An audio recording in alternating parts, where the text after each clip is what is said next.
Rialto Unified School District regular meeting of the Board of Education for September 22nd, 2021. Let's see, tonight we've got called order 6 p.m. Open session, comments on closed session agenda items. Any person wishing to speak on any item on the closed session agenda will be granted 3 minutes. Dr. Avila? We do not have any. Okay, thank you. A motion and a second on closed session to move into closed session, please. So move. Second. Thank you. As provided by law, the following are the items for discussion and consideration at the closed session of the board meeting. Public employee, employment, discipline, dismissal, release, reassignment of employees per Government Code 54957. Student expulsions, reinstatements, expulsion enrollments. Conference with labor negotiators. Agency designated representatives, Cuauhtemoc Avila, Superintendent, Rhea McIver-Gibbs, Lead Personnel Agent, Personnel Services, Rhonda Kramer, Lead Personnel Agent, Personnel Services, and employee organizations, California School Employees Association, Chapter 203, Rialto Education Association, REA, and Communication Workers of America, CWA. Conference with legal counsel, existing litigation, paragraph 1 of subdivision D as in Delta of section 54956.9. 15705-319 versus Rialto Unified School District, United States District Court, case number 519 CV Charlie Victor 863 JGB. Okay, okay, ready to vote. Ms. O'Kelly. Aye. Thank you. Ms. Lewis? Aye. Vice President Montez? Aye. And myself, aye. 6:02, we'll see you in about an hour, folks.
Welcome back, everyone. It is 7:01, and we are back, ready to adjourn closed session. A motion and a second, please. So moved. Second?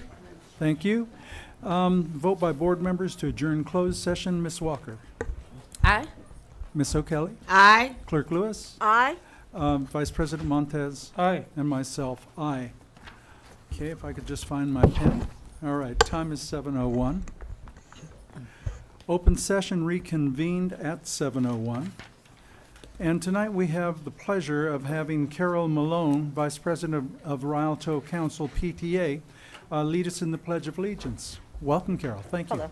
Could you all please stand? Place your right hand over your heart. Ready, begin. I pledge allegiance to the flag of the United States of America and to the republic for which it stands, one nation, under God, indivisible, with liberty and justice for all.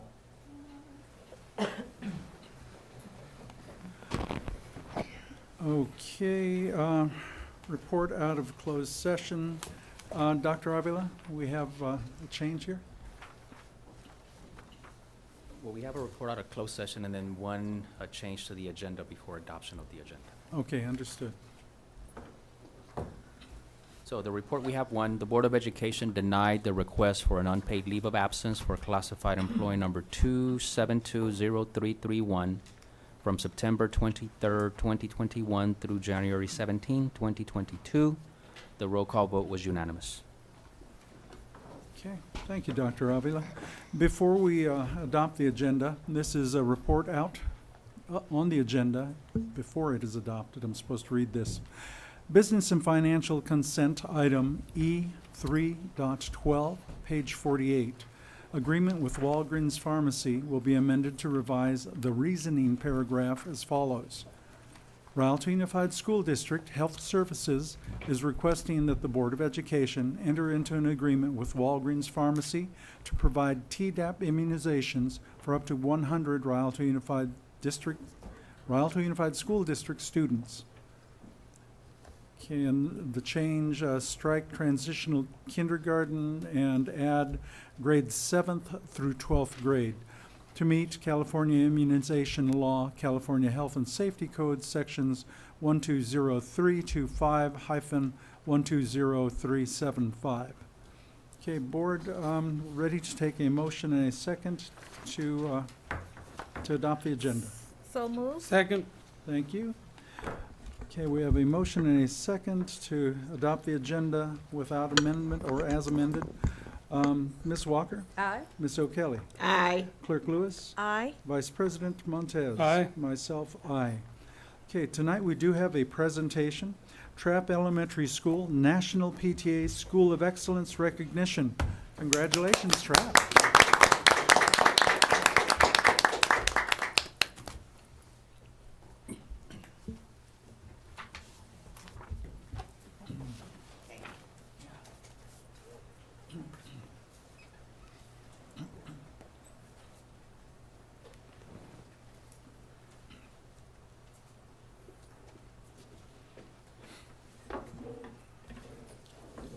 Why is this light up here? Just a little extra. There you go. Okay. Oh, okay.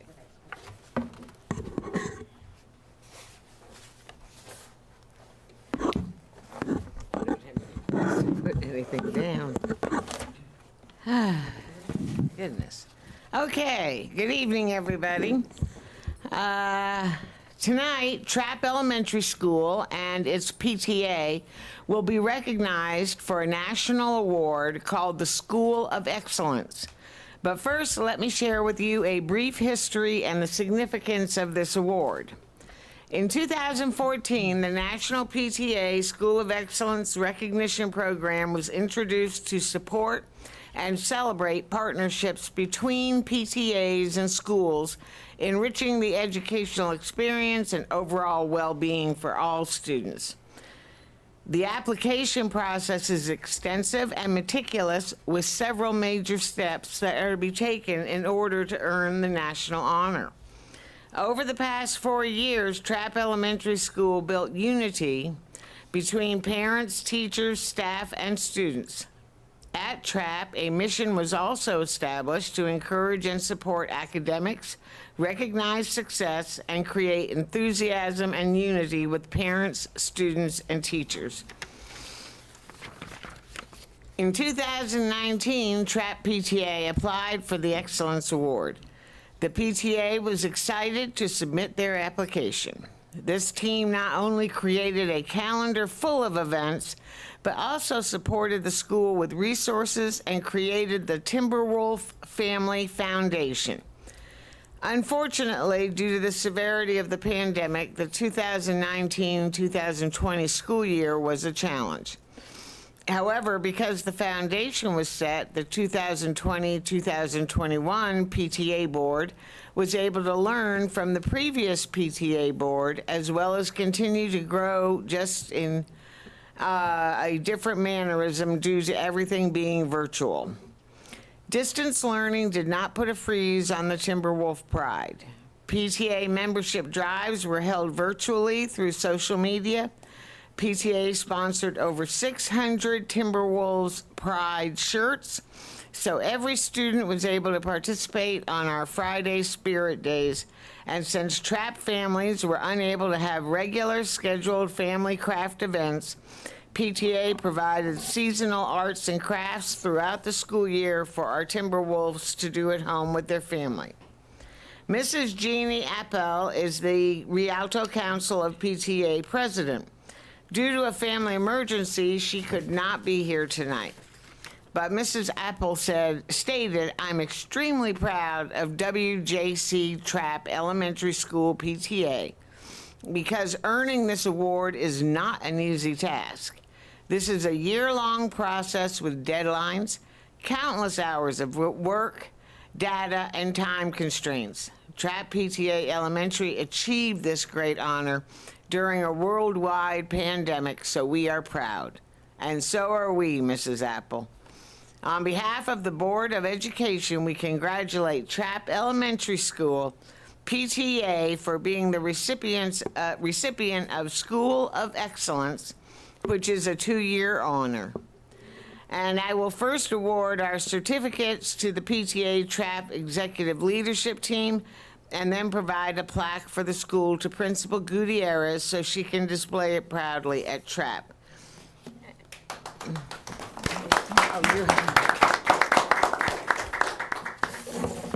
Okay.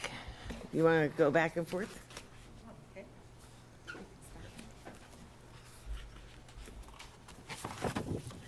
Okay, first recognition goes to Bernice Gutierrez, the Trapp Elementary School principal.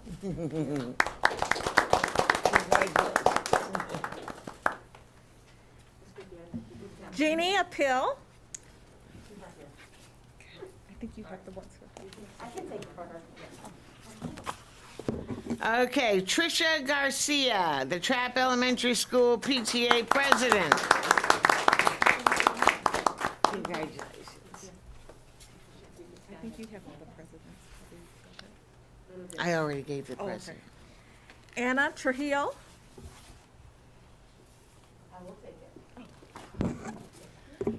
Angelisa Wright. Congratulations. Tracy Watkins. Oh, okay. Oh. Okay. Okay. Great. Karen Bautista, Trapp Elementary School parent volunteer. Krista Humble. And I think it's very important to say the name. Yes. Say the name to be recognized. This is outstanding accomplishment. Oh, right. John Lemus.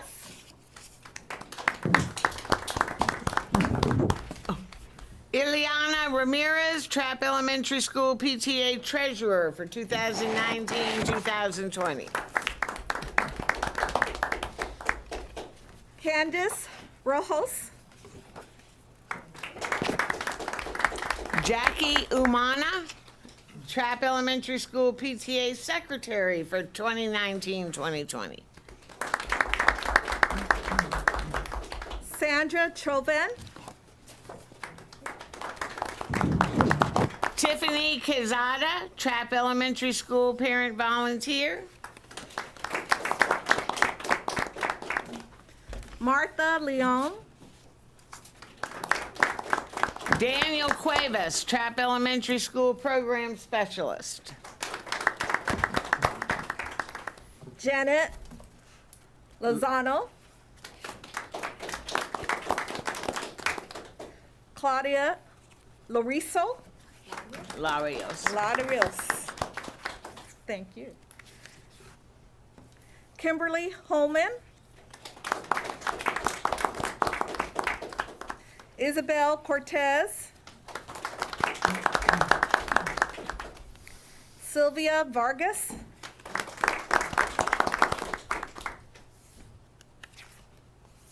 Claudia Guzman. Christina Torres. Donna Berry.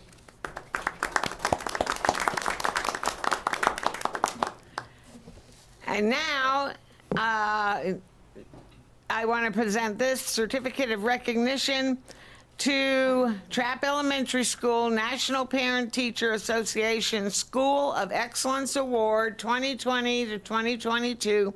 Thank you for exhibiting positive parent, student, and school partnership. Where's Mrs. Gutierrez? Congratulations. Would you like to say a few words? Cover for the. Thank you. I just want to say that we're very proud at CHOP because we have an amazing PTA. Our moms, mostly and one dad, do an absolutely amazing job of getting our community involved. They go above and beyond, and I'm just always so stunned with just how many hours they put in every single time to make sure that they provide every opportunity for our students. They are kids cheerleaders. They're always rooting for them. And we're just very blessed to have them. So thank you, ladies, for everything that you do every single day. We couldn't do it without you. So thank you so very much.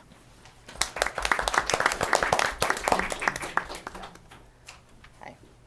I'm Carol Malone. I'm the Rialto Council Executive Vice President. I'm also the out-of-council president for San Bernardino County 5th District PTA. So I know how hard TRAP has worked. We have, it's like over 200 PTAs in San Bernardino County. They are one of two that got this award. So, yes. So on behalf of Rialto Council of PTA, we are extremely proud of TRAP, PTA Elementary, because it's not an easy task. It's a long year process with deadlines, countless hours of work, data, and time restraints. And we know that you guys were paused and the new board continued to pick it up. So that says a lot. A lot of us just shut down and quit and didn't do anything.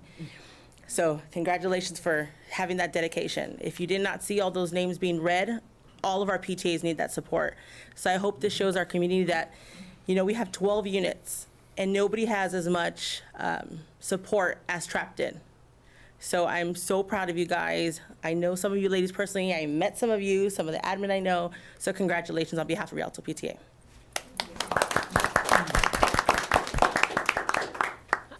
I would just like to add, as a proud parent who had 3 of her children attend TRAP, I'm extremely proud and happy to hear this. Thank you for all you do.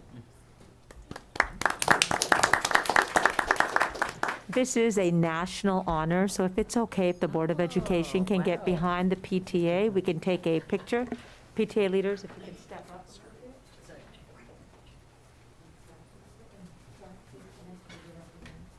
And then the board will be behind you, if I can see, perfect, to see the certificate. And thank you, Dr. Watson. And Delisa, there you go. In between. We'll make sure to share this later. Thank you.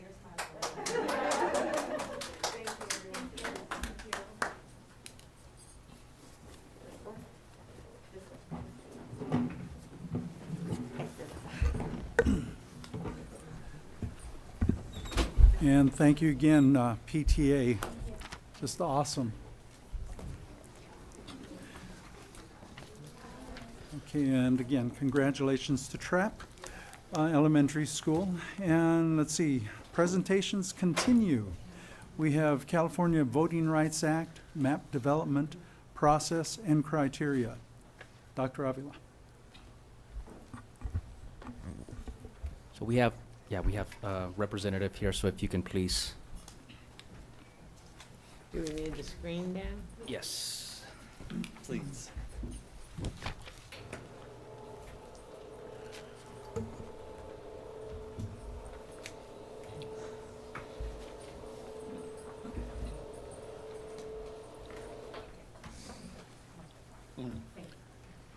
Hello and good evening. My name is Ben Clark. I'm with Cooperative Strategies, and tonight we are going to go over the trustee area transition process here at Rialto Unified School District. First and foremost, I want to thank the board. I want to thank Superintendent and Cabinet, and also the community for allowing us to be here this evening. So first and foremost, what is the California Voting Rights Act? And this is a legislative bill that took effect in 2003. And basically what it states is it prohibits the use of at-large elections when such an election system impairs the ability of a protected class to elect candidates of its choice or its ability to influence the outcome of an election. And so if we move forward, these are basically the three different types of election systems that we currently have. We have at-large, we have from trustee area elections, then we have by trustee area elections. Currently, right now, Rialto Unified School District has the at-large election system. And so this is basically where candidates must reside within the district boundaries and are elected by all voters that reside within the district boundaries. And then if we go down to from trustee area elections, this one's a little bit different. Candidates must reside in a specific geographical area within the district boundaries, and it's called trustee areas, but they are elected at large by the voters. And then as we transition and move forward from at large, we're going to go into by trustee area election systems. And so this is where candidates must reside in a specific trustee area within the district boundaries and are elected only by the voters who reside in the same trustee area. And one thing to really point out is this method of election is the only method that is currently safe from the challenge, from challenges and litigations under the California Voting Rights Act. And so with this process, as we transition from at-large to by trustee area, we have a specific deadline moving forward, and the deadlines are in February. And so this is a very crunched timeline, and unfortunately the census data was delayed. It was supposed to be released earlier this year, and it has just now finally been released as of, I believe, 24 hours ago, something close to that. And so as we are here today, we have the first pre-map public hearing presentation. This is where we're just going over kind of the criteria as we move forward with the scenarios itself. We will have a secondary one on October 6th, kind of going over the same thing.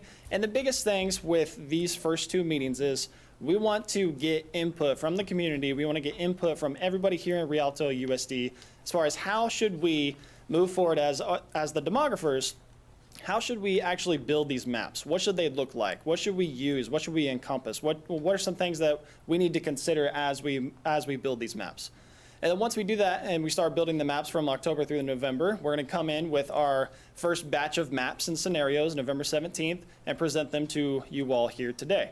And so from there, I will say that from November, December, and January, there is time to where if that first batch of maps need to be iterated, they need to have changes, we can do that as well as add additional scenarios in order to encompass anything that we may not have thought about in the first batch of maps or scenarios. And then from there in January, we have our third public hearing. And this is where the board will actually select the selection of trustee area maps and the board consideration of change in election method. And so we will officially select a map in the trustee area selections. And then in January, February, we go to the County Committee on School District Organization holds a public hearing and considers the approval to change the election method and trustee area maps. And then finally, in November of 2022, the first election will be held utilizing the new by trustee area locations. And so again, some more background here. This can, if we have further questions with, so some of these litigation processes and some of those specific areas, we are Cooperative Strategies. We are the demographic firm. You have your local counsel that you can also reach out to if you have any specific information or questions regarding that. But basically, Senate Bill number 442 or SB 442 came out, and this basically allows for the county committee can grant a waiver that expedites the process and allows for us to meet this cramped timeline. And what this really ultimately does as well is it keeps the school district out of possible litigation processes moving forward. And so as we move into drawing the map, some of the things that we might consider. One, each area shall contain nearly equal number of inhabitants. So looking at it, we actually have a physical variance that we need to comply with, and that is a 10% variance from the lowest to the highest. When we start building these scenarios and these areas is looking at, okay, if we have a -5 variance in one particular area, our max is to have a +5 variance in another to equal a total of 10%. And from there, we want to make sure that we also comply with the Federal Voting Rights Act statutes, and then from there, the maps and the scenarios, they need to be compact and contiguous as much as possible, meaning that we don't have pockets and islands around the entire boundaries, the school district boundaries. we want to respect communities of interest.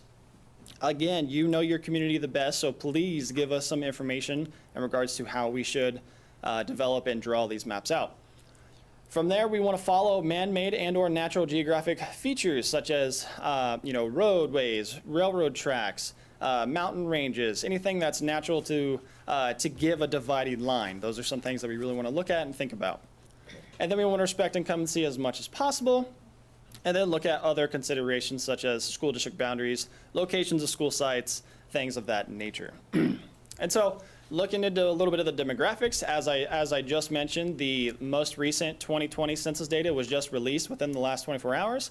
And so this is actually using the previous census data from 2010, just to give you a relative background shot, snap picture in time shot of the total school district. And so as we look at these and we look at the demographics, obviously we could see that Hispanic Latino population has the most prevalence here across the district.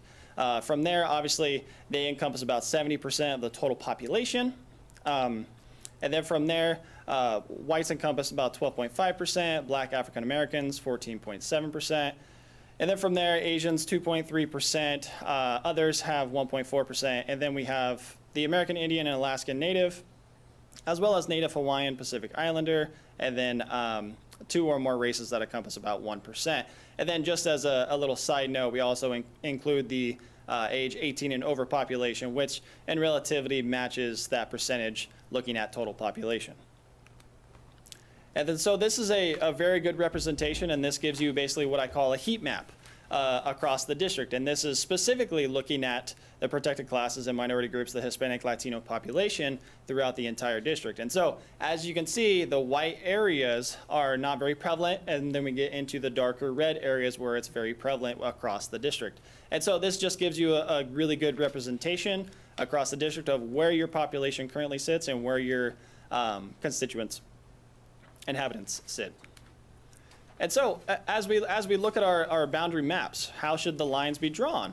As we look at this, there are obviously some major roadways. We have the 210, we have a waterway there towards the north. And so there are some natural boundaries and natural things that we can utilize moving forward, but further, we want to make sure that we want to keep communities of interest at large as we move forward with this. So some of the examples of feedback that we would love to have is, we want neighborhood X and neighborhood Y to be in the same or in different trustee area locations. And if we take it even a step further and we get a lot more specific, looking at specific roads, okay, these roads might be good indicators of a natural boundary, right? Such as Foothill Boulevard, North Pepper Avenue, the 210 freeway. And this makes sense as a trustee area boundary because it keeps communities together and it provides a good representation. And then a step further, some of the other things that we would love to have is all of community Y should be in one specific area, as we've previously noted, or looking at something such as the elementary or middle school boundaries to encompass, as well as maybe city jurisdictions and boundaries. And then every trustee area should serve multiple schools or boundaries or sites. And again, this is to keep communities together and to provide good representation across the district. And from there, I'll open it up to questions to the board.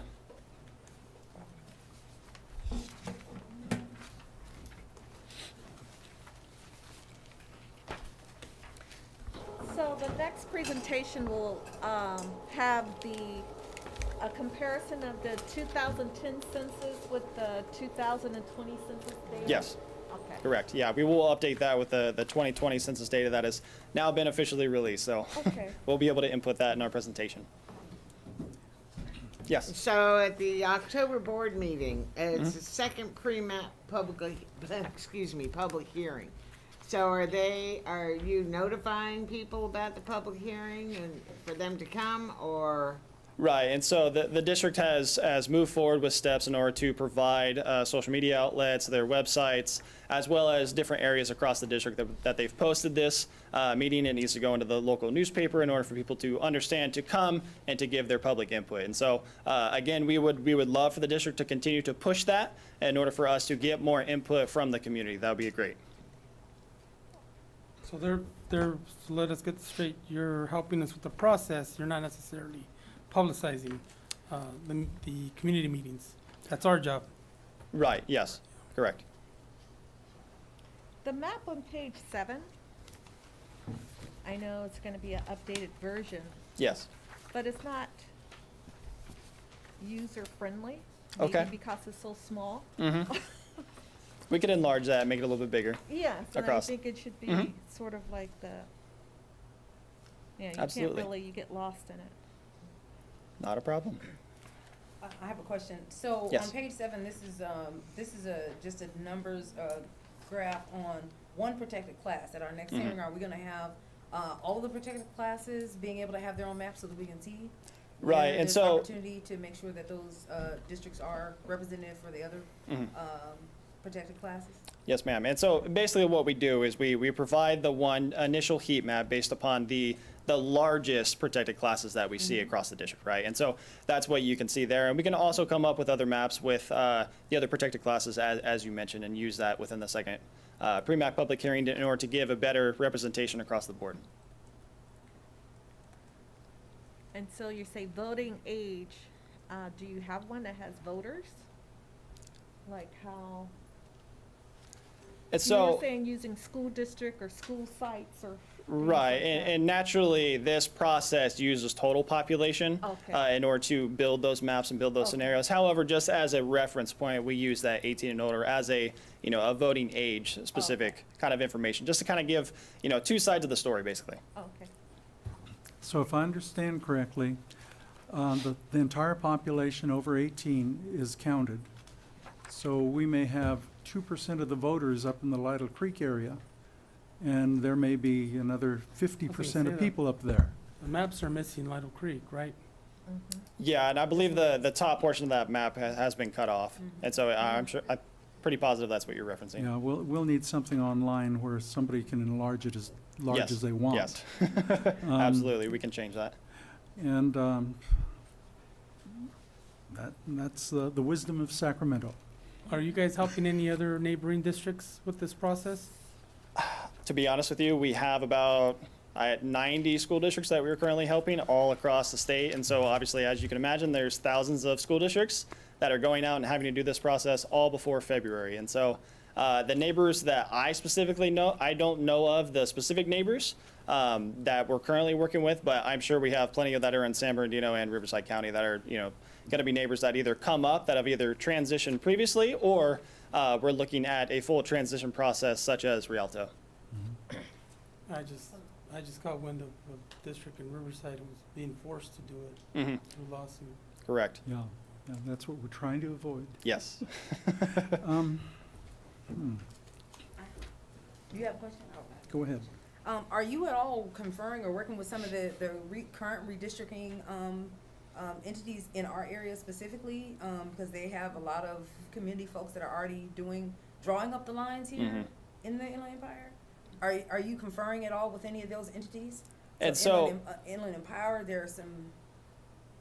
Right, and so I mean, there's multiple companies and there's multiple councils that have come out. Obviously, as you stated, some individuals actually go out and they start the waiver process and litigation process to move forward, and you get an actual letter in order to be forced into transitioning, as you mentioned. And then sometimes they'll actually come up with their own scenarios with sending that letter as a this is something that you should consider as a trustee, kind of map presentation itself. And so that's something that their company will do and their firms will do. But for us in general as professional demographers, we are fully separate from them. You have your local council that we work with as far as the processing side of it, but outside of that, we don't work with anybody else through the process. I think what Ms. Walker was referring to is community groups, community organizations, or community small groups, not professionals, Right. who are already who have already put some time and work and Mhm. effort and study into developing some of these, looking at developing some of these areas. And I'm sure you guys are willing and open to working with them or Absolutely. seeing whatever Oh, yeah, work absolutely. they already have, and Mhm. you guys can put that into your own analysis as well, and maybe Mhm. include some of that information. Absolutely, yeah. You've already gone out and done some of this work. With Yeah, the obviously the community and you all know your community best. And so the information that you can give us will be extremely helpful for us in order to build maps and build those scenarios in order to meet the communities of interest and everything here at Rialto. And I'm guessing these groups are welcome to attend the public meetings? Oh, as well? absolutely, absolutely. I think it would be helpful to actually, on one of these maps, have the schools. Okay. Because this is open to the voters, so they need to know like which high school, which junior high Our is in feeder their district. districts, Yeah. well, our feeder schools. Yeah, absolutely. And even though there's the population, there's a voting population, my biggest concern is our student population. Okay. So, I'm looking at the dark maroon Yeah, or it's hard to scarlet, 80 to 100% population. Mhm. And I'm going, okay, so a voting age, but all of our students may be in the lighter colored 40%. Mhm. So that doesn't always gel very well. Right, and How so, is that addressed? some of the things that we can come up with within our scenarios is looking at, total population for several scenarios, and then looking at, as a secondary, looking at that voting age population. And you can see the difference in the shifts between them, but typically they usually align pretty close and pretty similar Okay, we as what were we've seen. in the middle, pre-COVID, of looking at boundary lines. Mhm. We settled one, but we were going to reopen for middle school and elementaries.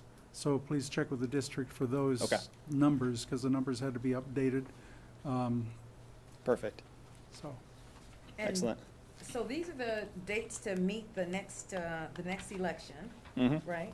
How does this scenario play out if the lines are redrawn and we're on staggered elections? Mhm. So how does that play out for people who are in, two of us will go up for election in 2022, but then if the lines are redrawn, how does that affect the rest of the board? after Right, that? and so from my knowledge, everybody will actually do their full term, right? So those that are up in 2022, new people will come in, but everybody else will serve their full term until that election year is up. Now, that's how that works. So it would start with the new, the next election, and Right. then every 2 years, every concurrent election after that, it would be, a new term for everybody. Mhm. Well, if you do, if theoretically, if someone Into is the in the same microphone. district, please. so then you would have one district that's not represented, if you do it that way. Well, my other question is, the district, well, maybe it's a comment, the district boundaries might not necessarily match Right. the trustee boundaries, because they're gonna try to meet that 10% population amongst the districts, amongst the individual trustee areas, as much as possible. So it really doesn't matter which schools are in those trustee areas, because you might have some constituents who, although they're in your area, their children might pertain to a different boundary and go to a school outside of your trustee area. And technically, we're supposed to represent all of the district entirely. And the last thing we want is for anybody to say, well, you only worry about the schools in your trustee area, and, you don't come over here and show any love to this community on this side. But I'm pretty sure that the district boundaries for the schools are not gonna match exactly to a T, the Right. trustee areas. Guaranteed. And even then, you'll have constituents in your trustee area that are gonna go to other schools in other trustees' areas, and vice Right. versa. But for, Mhm. but for community input, Mhm. sometimes they need to have something you have people who don't have Yeah. kids and they just want to see Okay. how they're going to give their feedback to Ms. drawing O'Kelly, up the lines. you're next. Yes, ma'am. Oh, well, November 17th is the first public hearing on the trustee area scenarios. How many scenarios do you usually provide? We usually provide 5 in the initial, kind of presentation, and then from there we can add to it, we can make iterations. I've seen districts have 20, 30 different scenarios to pick from. The only problem with that is it makes it harder to narrow it down to one. Right, right. Okay. Uh, Go ahead. See, you interrupted me. I can't remember what I was going to say. Oh, okay. No gerrymandering, no gerrymandering. God, it had to do with the lines. Keep going talking. I'm gonna Okay, get it in just a I'll second. take it right now. Tag, I'm in. Okay, once the lines are drawn and we get past the 22 elections, well, historically, what is the outcome of having to redraw the lines? And how often are they redrawn? Every census or? Yeah, that's based off of every 10 years from the census. And so Okay. school districts that have previously gone through this process, they now have to look to see if they're still within that 10% variance for the new census data that was released for the 2022 election. And so that's a process we go through. We put up the numbers to see if they're still within that variance. And even if they are, they could still choose to change the boundaries if they really want to. So. Okay, what if a board member moves? That one's a tricky one. And so from my knowledge base, if you move, it has to be where you reside. And so if you're moving into another board member's area, trustee area specifically, then from there, basically, whoever's term is going to be out first, then it gets voted upon for who's going to be basically leaving their seat. I've got it. It came back. All right, Tag, you're, So, thank you. So on the types of elections, how do we determine, we know we're at large right now, but the other two scenarios from trustee and then by trustee area, when and how is that developed on whether or not which of these scenarios we're able to use? So the only one that is Safest. Right. right, the only one that is safe from litigation processes is by trustee areas. And so the one that we're currently transitioning to, that is the only one that is safe from litigation. There's some districts that have a hybrid model where they have people running from individual trustee areas, but they still vote at large. That's why I was asking, 'cause Right. that's the other scenario. And so Yes, ma'am. that's an opportunity, I mean, I'm just saying, that's another opportunity where the candidate is coming from their community, the specific community, but the entire district is able to vote on who still represents the district as a whole. Right. Okay. But So this it's is just not, like it's how- not mandated, this is just still a choice that we use, that we can choose on which, trustee election that we have, is that correct? Yes, you can choose to move. You could choose to stay at large. You could choose to not go to by trustee area elections. However, it just puts the district in a vulnerable position. Obviously, I'm not your counsel. I'm not necessarily going to speak really to it, but that could put you in a position that with a litigation process that could be I've seen hundreds of thousands, if not millions of dollars in order for this process in order to get forced to transition otherwise. So, So if we transition halfway to the hybrid model, we might, and we get served, we might have to hire you for a second time to come back and then help us do it all over again. I think Right. the solution is to go with the safest, I thought we made a motion to Absolutely. go with. safest solution. well, there's the process Oh, that always okay. has to Or be followed. just clarification. Oh, right, okay. correct. Now, it was alluded to that even though we're elected by district or trustee area, what restrictions are there on myself being from trustee area, whatever A? Can I still represent or attend functions and so forth? Are there any rules of the road there? From my understanding, I do not have a good clarifying answer for you on that one. I can obviously get back to the superintendent and we can get you that information from there. Please do, because it's Well, I would like hope that saying, the school board represents The the board. district as Right. a Right. whole, Right. and that we can all go to all district events. No, and you would. I The, would hope the so. only issue, the only limited issue is for the election process. Everything Right. else remains as is right now. Right. okay. You Right. still represent the entire 'Cause district. I don't want to be forced into choosing which are my foster kids and which are my No. district kids, Absolutely. Yep. No. They're all mine. Board? So, last question. So how soon or how, because we have the next meeting, is going to be on October 6th, in reference to getting information and some of those maps, or at least in contact with some of the community organizations that are already doing the redistricting here, with community folk included, how soon do we need to either put you in contact with them or get you that information so that you can have those maps that they've already looked at and looked at the population off the 2020 census to have a bearing on the drawing of our district map.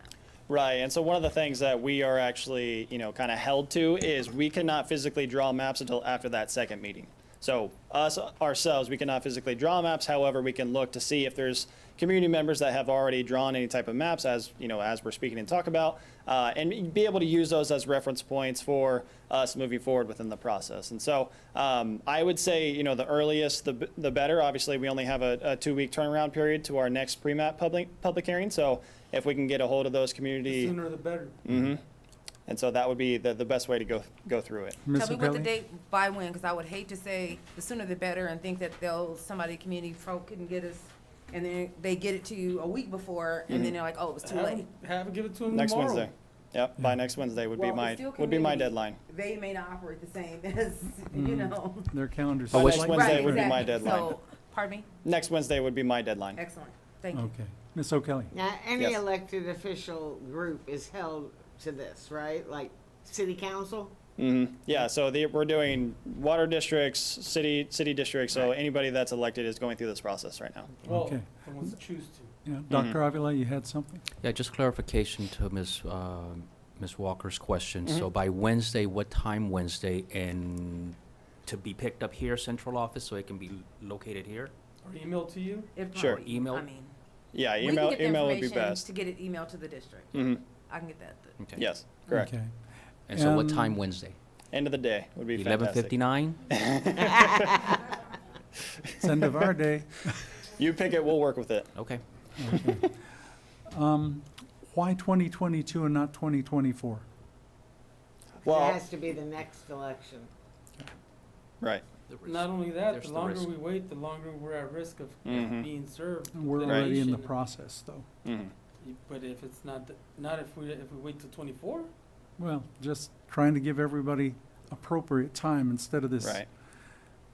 Let it go Friday at noon and everyone's not paying attention. I want to make sure Mhm. everybody has time for their input.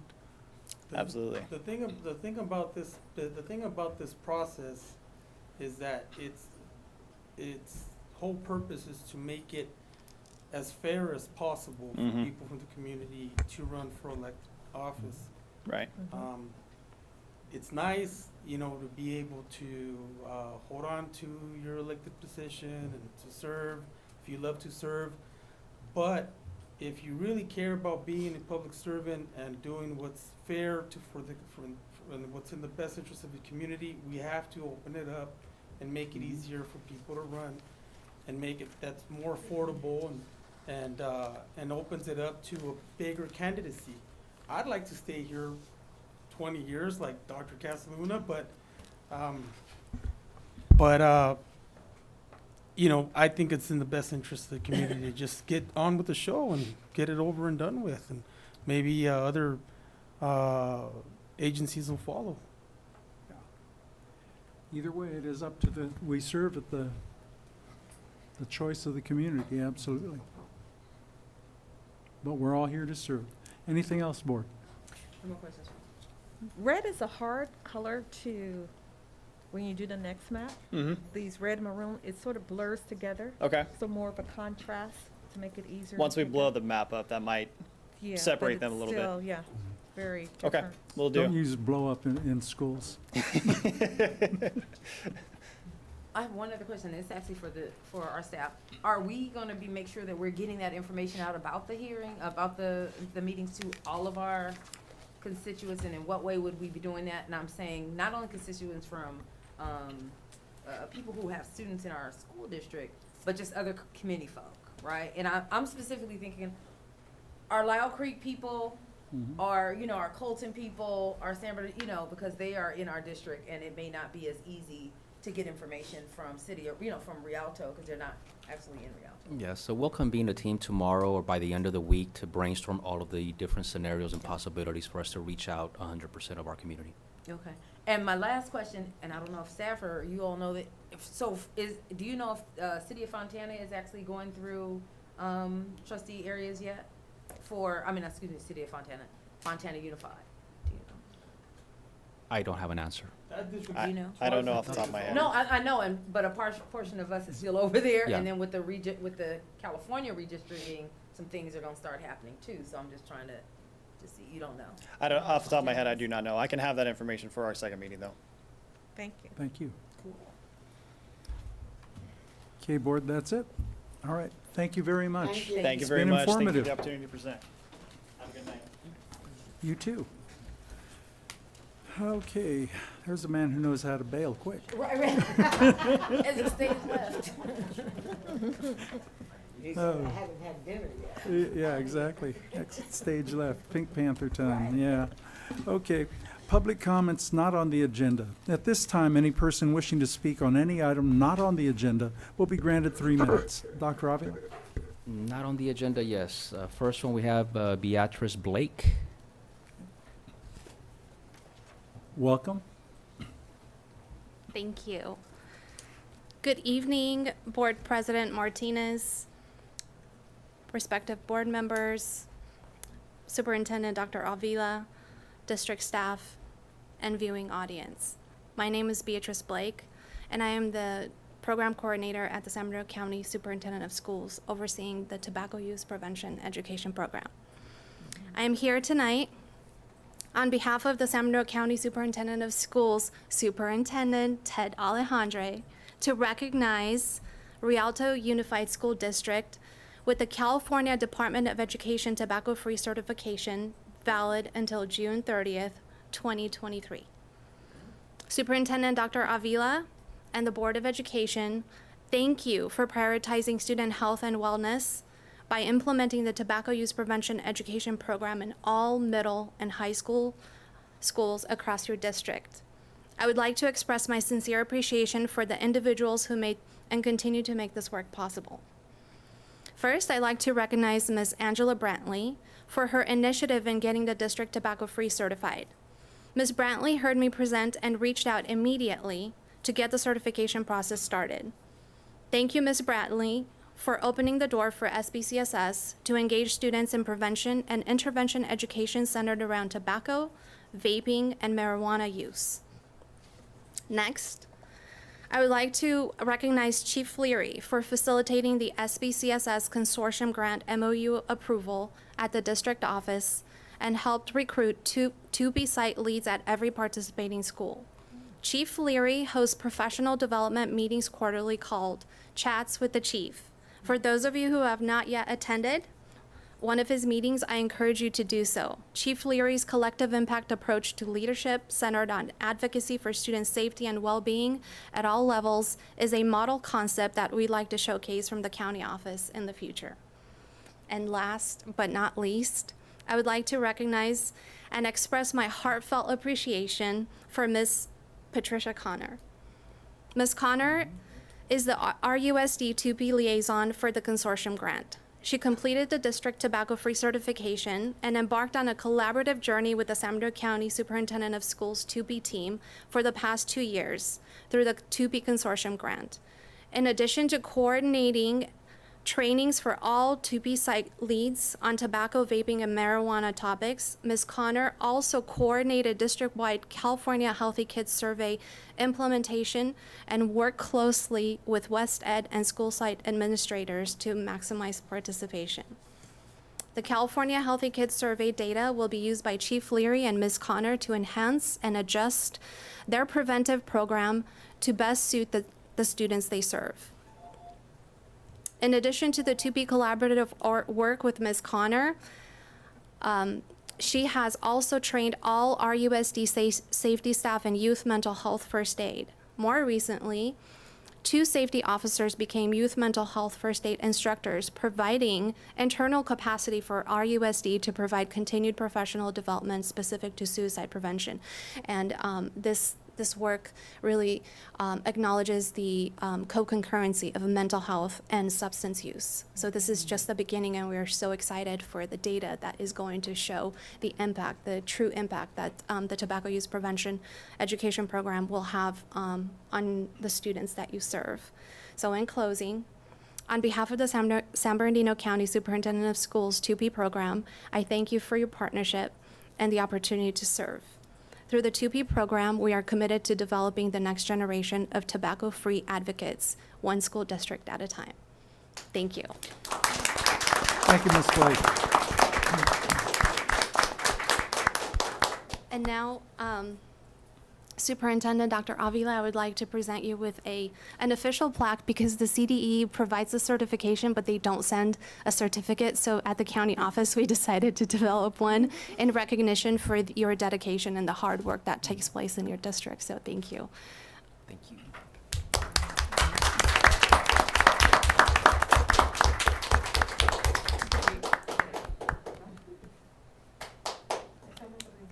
Can you move a little bit away from him and let him? You don't want to give your back. Sorry. Right here. Thank you. And then the next one is okay. Thank you. I also have recognition certificates for Angela, who is not here, and Chief Leary, who is also not here. So on behalf of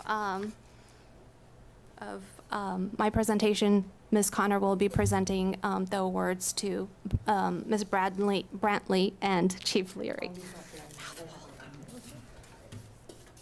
Sorry, I tried to protect these. Now I'm making a mess. I apologize. That's for Chief Leary.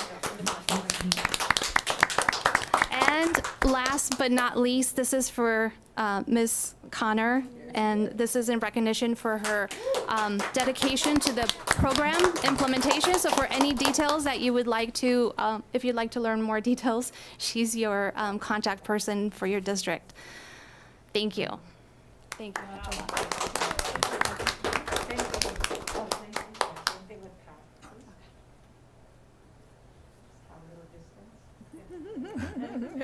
Thank you. Big smiles, thank you.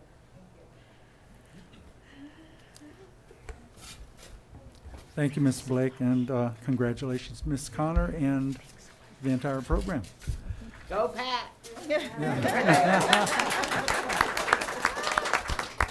Dr. Avila? Yes, next we have Tobin Brinker.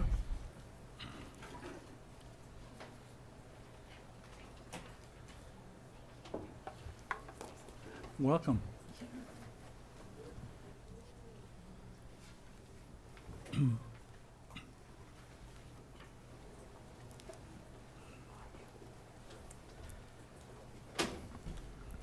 Good evening, Tobin Brinker, teacher at Frisbee Middle School, speaking on my own behalf.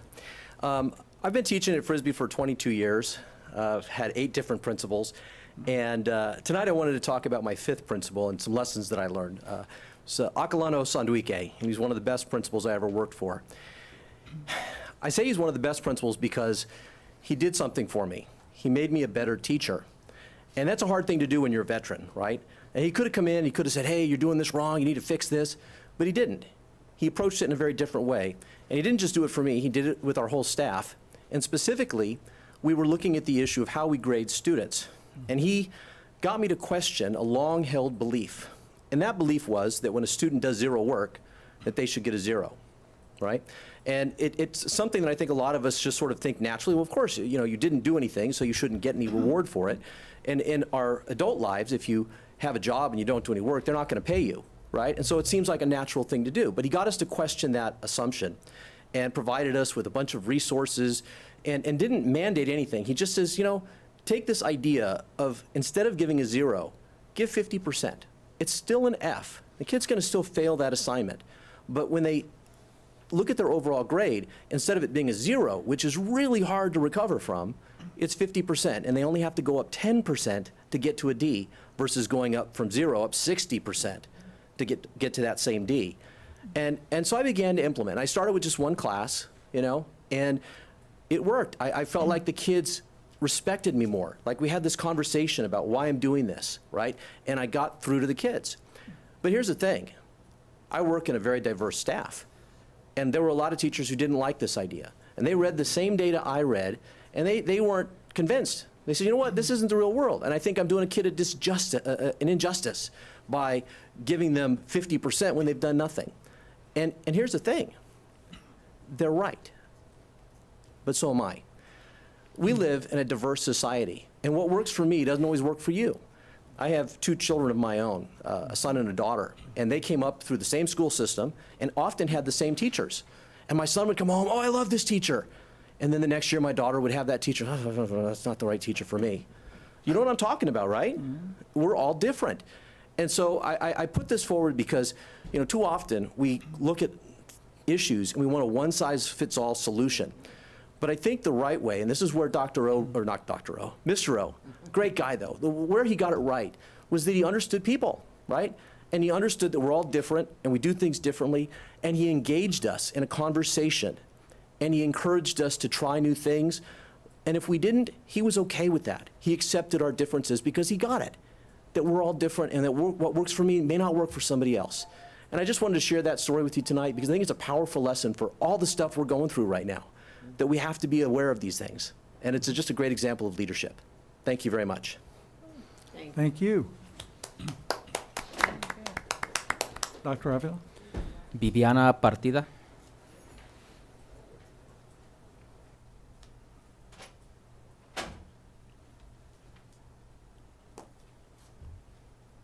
Welcome. Hello, good afternoon. My name is Viviana Partida. I'm here to speak as a parent and as a healthcare provider. I have some concerns about the COVID-19 testing on students who exhibit COVID-19 symptoms. And I'm a little out of my element, and I had this whole thing written down. So basically, the situation is I have a son in high school who's fully vaccinated. He exhibited cold-like symptoms. He was pulled out for a week. So we took him to the health center. They told us we needed to test on day 5 to return for clearance the next week. I knew that there was something wrong here because although I'm not a subject matter expert, I am a nurse practitioner and I work with COVID patients, diagnosing and treating them. So I took some time to research it and I called risk management. And after the discussion that I had with them, they basically said that it was because they were worried about false positives. But that's not consistent with our medical management of COVID-19, so I wanted to bring it forth to the board and just share some of my insight. So basically, we test for COVID-19 when people are symptomatic. The 3 to 5 day waiting period applies more when people are exposed and asymptomatic. So by testing someone who's symptomatic, the COVID-19 test is diagnostic and accurate. So my concern is if we're pushing back 5 days and the turnaround test takes about 2 to 3 days, a child will miss school for about a week or more for cold symptoms. And with the upcoming flu season, this is going to happen repeatedly. And it's going to lead to an excessive absenteeism. Other concerns that I noted were an increased load on the healthcare system by asking people to retest on day 5 when that's not how we practice. We test them if they're symptomatic and we trust those results, unless they're high risk. The other thing is there is a burden on families, working families, as you can already deduce. And then there's an issue when you pull out the kid for a week and there's really no live instruction, but they're still expected to do the work without the teacher, and then that puts more stress on the teachers as well. So my recommendation would be to maybe consult, so a little background, I did consult with the San Bernardino Public Health Department and they agreed with me about this testing. It shouldn't be 5 days. I also checked the CDC, California Department of Public Health, and their recommendation is a child can return to school when they're 24 hours fever-free, the symptoms have improved, and they have a COVID-19 test that it shows negative. And I would like the board to consider removing this 5 day waiting period, especially for kids who are vaccinated. They're already low risk, and kids who have not been exposed to COVID, and in hopes that this can help the students and the families. Thank you. Thank you. Dr. Avila? Celia Saravia. Welcome. Gracias. Un momento.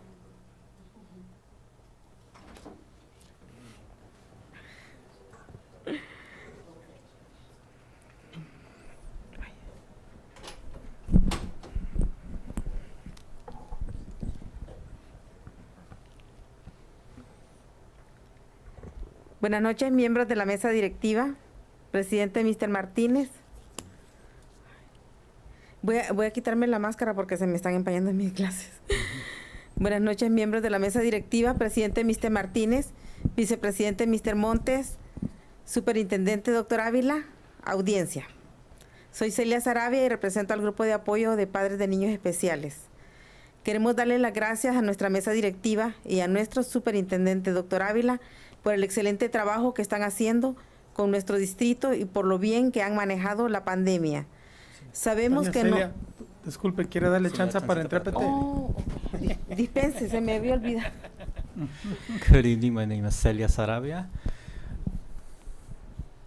and she represents students with special needs, and she would like to personally thank Dr. Cuauhtemoc Avila and his board for the excellent work they'll be doing supporting parents and students with special needs. De pedacito en pedacito.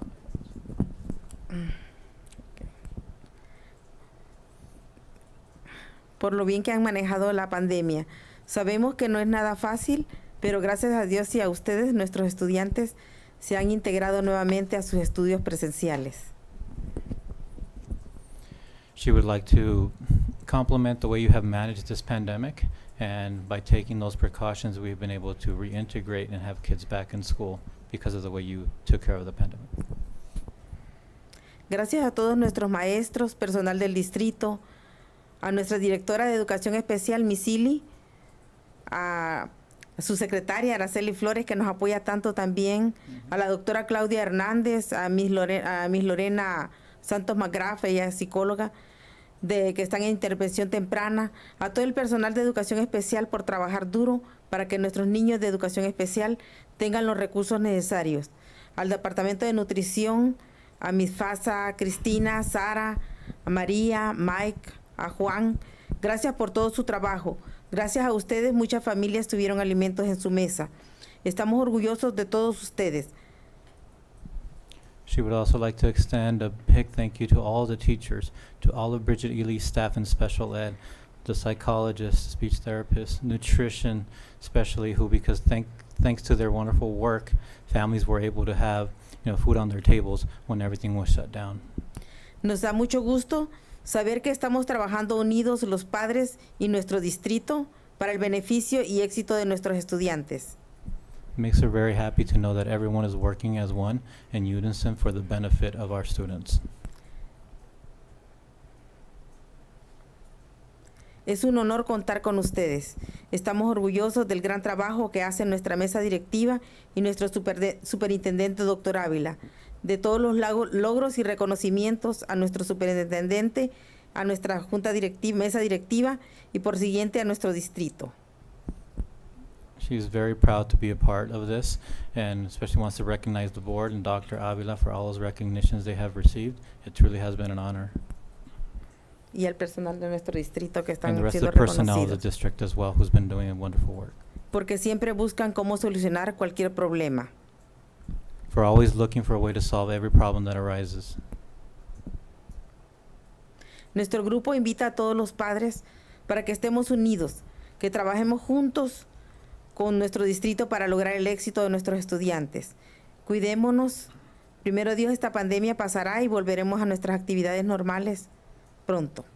Our group welcomes all parents to work alongside and always come up with, positive solutions to problems. Hopefully, and God willing, this pandemic too will pass and we'll be able to resume our daily activities. Felicidades a todos los que recibieron un reconocimiento del condado. Ahora estamos muy orgullosos de todos. Nos gustaría mencionar muchos nombres porque es mucha gente, mucho personal el que trabaja muy bien para nuestros estudiantes en este distrito. Congratulations to everyone who received recognitions tonight from the county. It'd be wonderful to be able to mention that long list of names, but we are very proud of the work you do for the benefit of our students. Cuidémonos para que nos sigamos viendo. And let's all be careful and take care of ourselves so we can continue to see each other. Dios los bendiga. God bless you all. Dr. Avila? That is all we have. Okay. We continue with public comments on agenda items. We do not have any. Okay. Comments from association, executive board members, Rialto Education Association. Welcome.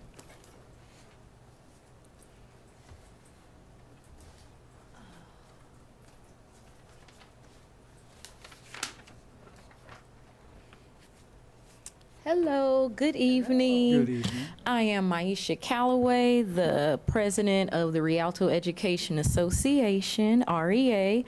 I'd like to say good evening to the board, Dr. Avila and the innovation team, staff and families, and the community of Rialto. Of course, I wanted to start out by saying thank you for everyone that's putting in hard work to get our school year off to an awesome start. I also want to give a big thank you once again to all of our classified staff. We appreciate everything that they are doing to keep us safe on the campuses. We know that they have a huge load on their backs, so we really appreciate them and all of their hard work. I also want to say thank you to all of the certificated staff that are on the campuses as well, hands-on and working with all of our students. Tonight, we do have some concerns. We are now in the 7th week of school, and we're still having teachers that are emailing REA with concerns about PPE items. We know that funding was given. We prep by making plans all summer long, but at this point, being that we're into the 7th week of school, teachers are still kind of begging their admin at the site for PPE items. They're kind of being questioned when they're asking for the items. They're also being told at times that they've run out of items at the site. At this time, I'm kind of confused about that because it has been a conversation since this summer, and we've been communicating with the district, but this still appears to be an issue, and it's a concern because no site should be running out of PPE because we already know what's needed at the school sites every day. I just feel that teachers should have what they need in the classroom and even an emergency backup kit in their closet somewhere so that if they run out, they don't have to call the office or call anyone to get anything. They should be able to go to that little baggie, that stash, and grab what they need. It's still just the 3 basic things: mask, wipes, and cleaner. So that's just a major concern. Like I say, once again, funding was given to the school district for this, so we don't think this should still be a problem in the 7th week of school. The other major concern right now that is popping up is safety. Safety concerns for teachers and students, and that's with general ed and with our exceptional education programs. We know that the students are going through a lot of social, emotional issues. They're still getting adjusted to being back on campus, but we want to definitely be proactive this school year. We don't want to have any of the issues where we're just reacting last minute how we were before we left to COVID. We have a lot of fights going on at campuses, middle school and at high school, and we just want to see what we can do to get ahead of this. Before, we had discussed more bodies on campus, and we were kind of told that, oh, that doesn't help. But then when we ended before COVID, we had more bodies placed on campus, and that did appear to help. As we return back to school, most of our campuses only have the 2 or 3 safety officers, like Lucera has 2. A few other campuses have 2. We know everything works off of a ratio, but like we said, we know there's social, emotional things going on right now with the students. They're transitioning back onto campus, and we kind of need that extra support right now, which, like we've mentioned before from REA, that's bodies. That's other adults on the campus. So I repeat, we want to get ahead of this and be proactive. I've been getting a lot of calls and emails.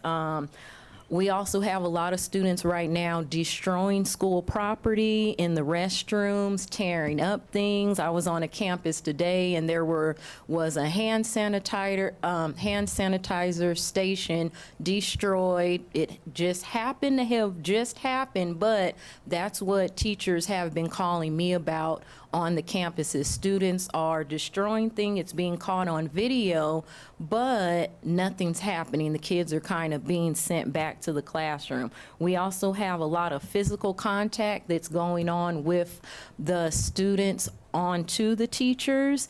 The teachers already have a lot of stress on them right now. We know that in our district, we focus on mind, body, and soul, so we want to stay on top of that as well. So, safety officers, more adults on the campus. We know that there's a shortage of adults right now in all areas, but we still need to figure out something to do because the teachers are, once again, they're the ones on the campuses and their hands are tied and they do need that assistance.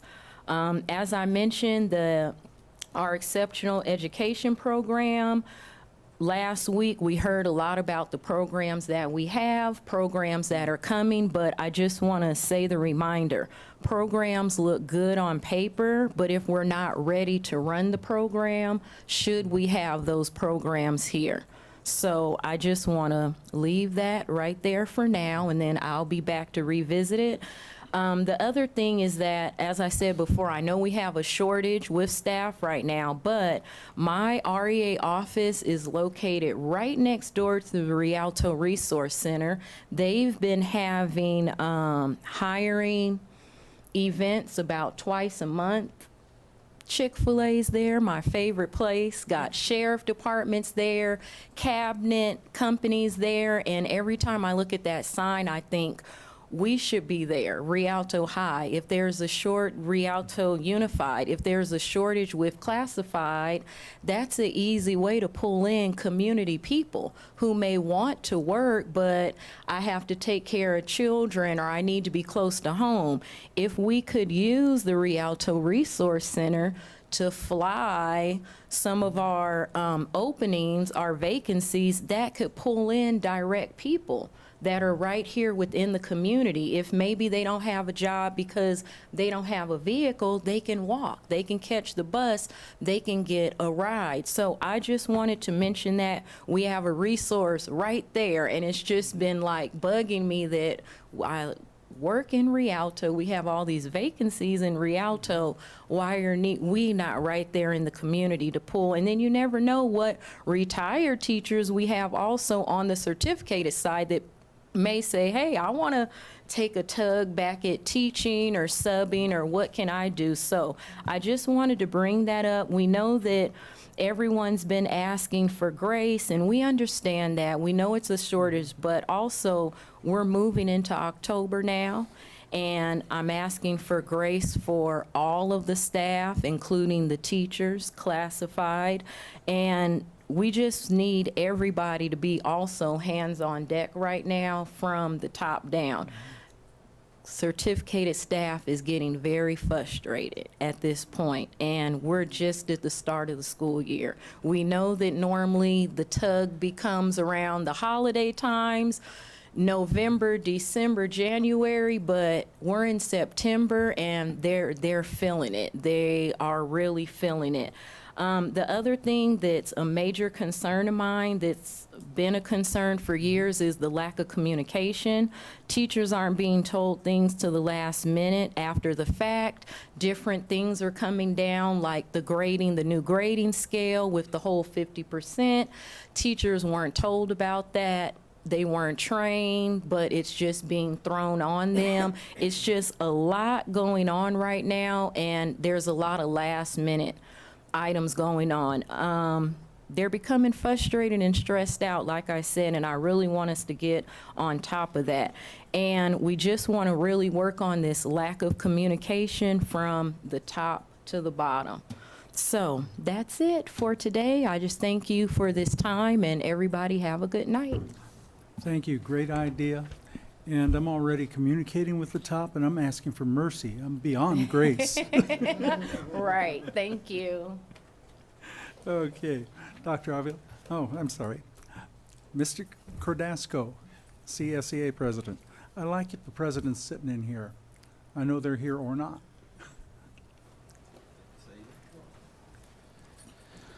Good evening, Rialto family. I'm Chris Cordasco, Chapter 203 President. Tonight I want to kind of give you an update on some of the things that I spoke about at the last school board meeting. I expressed that we were working on trying to help our front offices. I'm happy to report that we came to some resolutions and they are working. Our staff are much more able to better serve the students and the parents. So that's definitely working, so thank you, Rhonda. Also, we're currently out at sites, visiting offices, talking about our upcoming CalPERS school board, or CalPERS board election. I know that affects you, Joe. So please, all CalPERS members, please vote. Friday's the deadline. Who should we vote for? Jose Luis Pacheco is our candidate. He's a classified member in Northern California. And he will definitely do a good job in protecting our pensions. So I want to thank REA President Maisha Callaway for her kind words and support. We have been communicating a lot lately. We seem to be having obviously the same problems. Yes. And we're working together in unity to with the district to solve those problems. I wholeheartedly agree we need a more adult presence. It doesn't make sense to send an instructional aide home after 3 hours when the students are there 5-6 hours a day. As well as in our nutrition department, we have many positions that we have 3-hour employees who are working double shifts because we have vacancies. They've been doing this for a very, very long time. Why, if they're good enough to sub and fill in those positions, why aren't we just making those 6-hour positions and letting them work? They want to work. We're having trouble finding people to apply. We have people here who know how to do the job. We should be rewarding them. I want to also thank the county for recognizing everyone, especially Pat Connor as a classified member. It's awesome to represent classified staff who are showing their excellence and being recognized for it. So thank you, everyone, and I will see you at the next one. Thank you, President Cardasco. And I voted a week ago, Thank you. online. Okay, let's see, we've got Communication Workers of America. Okay, I don't hear any pitter-patter of feet down the hall, so. Rialto School Managers Association.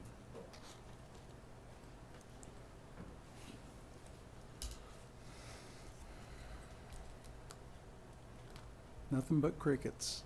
Okay. Dr. Avila, comments from the superintendent. Just briefly, again, just a big thank you to all of our personnel district-wide, our teachers, our classified staff, parent volunteers, and others that are still doing everything that they can do in order to make this a very positive school year thus far. And as I visit schools, I visit classrooms, I see that passion, that energy for teaching, and that passion and energy for learning from the kids. Today I visited several of our DLI programs.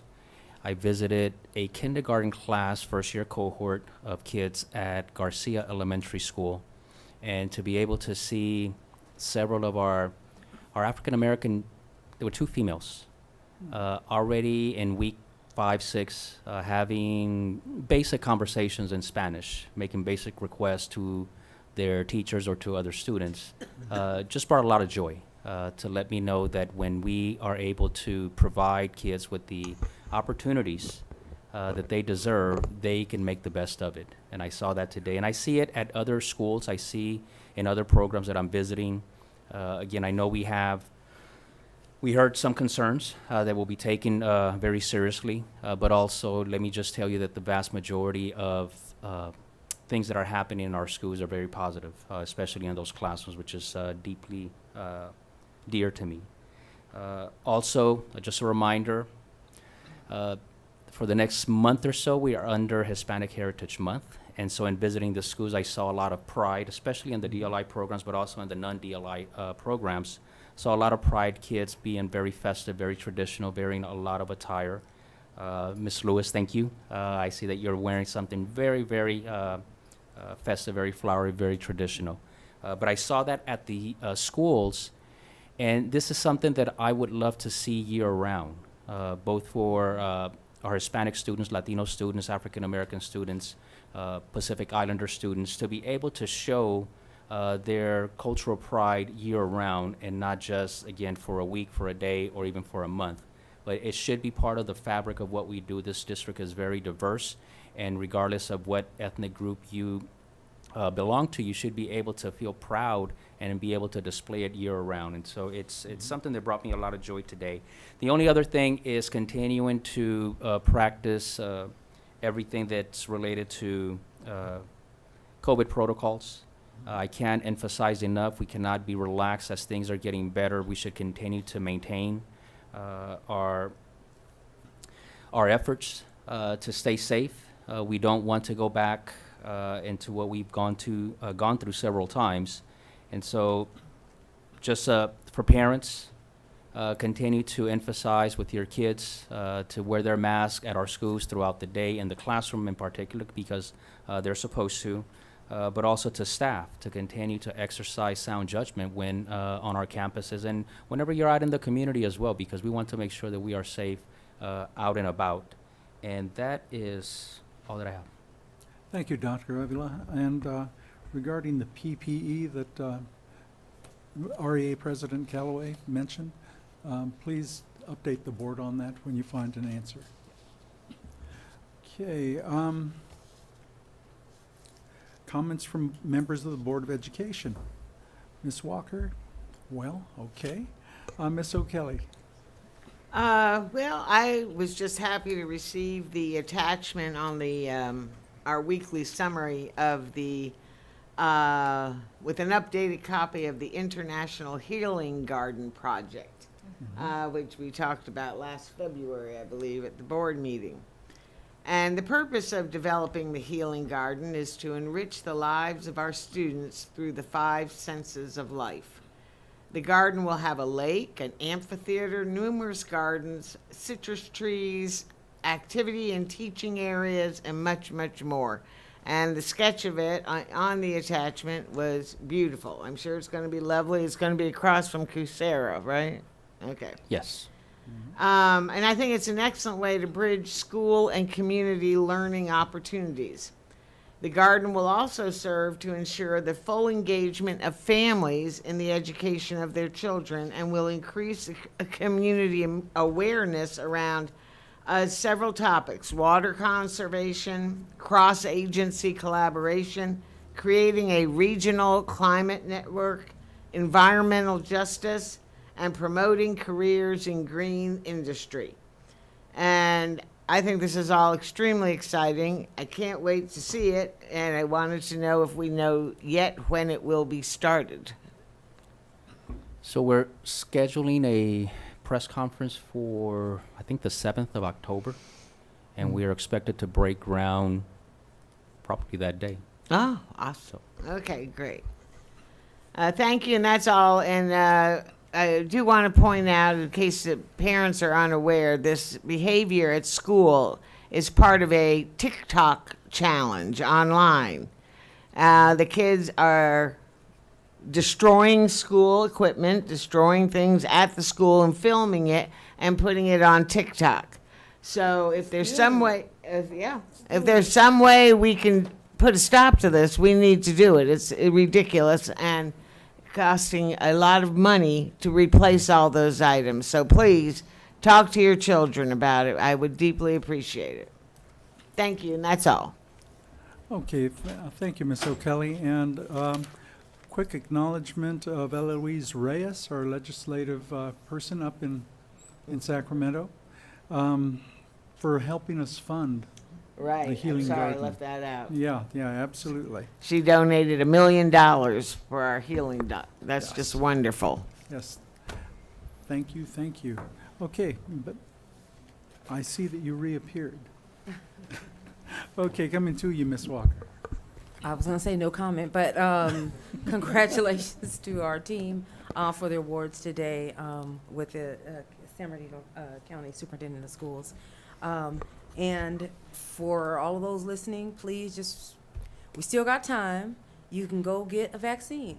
Right. Family vaccines, please. The studies have shown that the most impact, especially for communities of color and those who have not been vaccinated yet, that the biggest influence on whether or not people are getting vaccinated is family and friends encouraging and supporting them to do it. So it's not the big billboard ads, it's not ads on TV, it's actually family and friends. So if you've been vaccinated, if you're concerned, have your family get vaccinated, support them, and go with it. Thank you. Thank you. Excellent, excellent. Okay, Clerk Lewis. Yes, I had the privilege of actually getting to know the bones, the backbones of our school district. And so I was out and I visited with the child welfare and attendants, Sonia Lucas. And then I went to the warehouse where all these PPEs are stored. You know, they get delivered in trucks and everyone's short. And the staffing there, and it's piled high. So, you know, we have our teachers and our administrative, but the backbone, you know, to keep things in order, like what would I do without, you know, the backbone of someone. I saw Simon Collins, the buyer. You know, that's a big office over there, so many departments. You know, Christy, I met Christy, the secretary, the attendants. Then I found My Village, which early childhood, and Karen Goodlow. And this is the opening, you know, when you bring your baby, your preschooler, and they get a feel of our system, then they will go through the system. And it was a welcoming. And then the nurse's office, and I was able to talk, and our safety guys. And also, I was just amazed that you have such security and dispatch and connection with the fire and police, and they can dispatch people and let you know, like, this road is going to be closed or this emergency. We have a great support system. We're all tired, but guess what? We're all working. That's the big thing. We are working, and we're in school each week. Someone say, Steph, how do you like being on the school board? I'm like, our school is open each week that we're open. So, you know, as a pediatric nurse practitioner, how we do things in healthcare is different when you're running a small city of students and parents. And there's different regulation. And when we get our numbers of how many people who had to stay home, it's relatively low. So we're doing something right when you compare it to other school districts, okay? And so when we have, it's an inconvenience. I'm a working type of person, and it is an inconvenience. But the convenience is that we're open and your kids are at school. So let's sort of weigh those factors. I'm sure risk management and the superintendent and cabinet will look at as the research change. This research is not stagnant.